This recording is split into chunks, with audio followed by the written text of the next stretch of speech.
Hello, how you doing? This is Jeffrey Lee Folschinsky, your referee of ridiculous reference materials, and I've got the stopwatch ready to clock my joy as I welcome you to another episode of Meaningless Minutia, a show that attempts to pole vault over the bar of brilliance, but then decides at the last moment to just jump under it. And with that unimpressive declaration rating thrown out there, let's get down to this week's question. Did you know competitive art used to be an Olympic sport? That's right, from 1912 to 1952, the Olympics used to give gold, silver, and bronze medals to painting, sculpture, architecture, literature, and music alongside the athletic competitions. The works had to have a theme centered around an athletic endeavor, like the first ever gold medal for sculpture awarded to American Walter Winans for his bronze statue of a horse pulling a chariot. Now, before the image of an artist standing by waiting for a starter pistol to go off, sending them into an artistic flurry of speed painting enters your mind.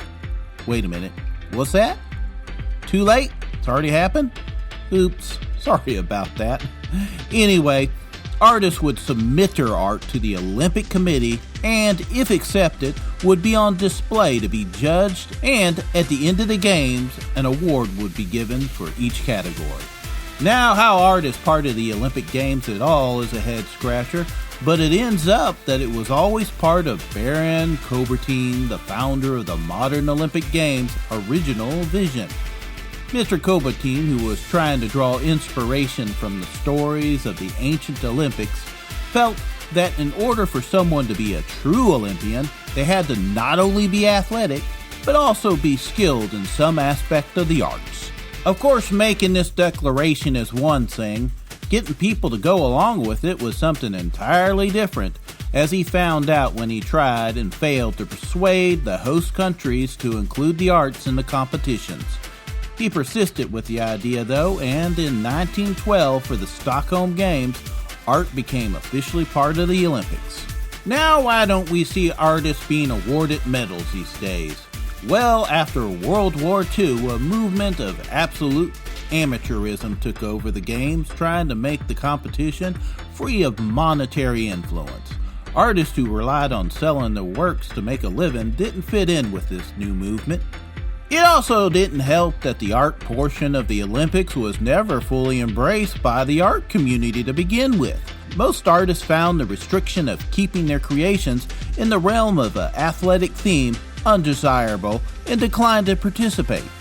As a result, the award categories were constantly being adjusted, which most people found confusing. So, after the 1948 Games, a heated debate took place, which ended with the decision to end the art competitions for good.